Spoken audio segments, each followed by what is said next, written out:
नमस्कार सगळ्यांना, श्री स्वामी समर्थ. आज मी तुम्हाला काही वास्तू टिप्स सांगणार आहे. चला तर मग बघूया कोणत्या आहेत त्या वास्तू टिप्स. नंबर 1, एकादशी व रविवारी तुळस तोडू नये. त्याचबरोबर सोमवारी बेलपत्र आणि मंगळवारी दुर्वा तोडू नये. नंबर 2, लग्न समारंभात किंवा इतर ठिकाणी परान्न खावे लागल्यास घरी आल्यावर गायत्री मंत्राचा 1 माळ जप करावा.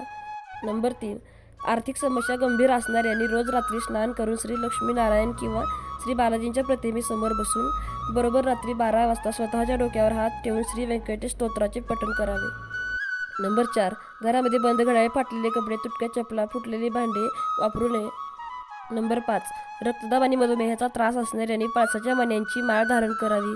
तसेच फ्रॅक्चर असल्यास आले ठेचून त्यामध्ये हळद मिसळून तो लेप फ्रॅक्चरवर लावावा. नंबर 6, गुडघेदुखीवर मुंग्याच्या वारुळाच्या मातीमध्ये चिंचेचा पाला मिसळून हे मिश्रण गोमूत्रामध्ये चांगले शिजवावे व तो मलम गुडघ्यांना लावावा. गुडघ्यांना आराम भेटेल.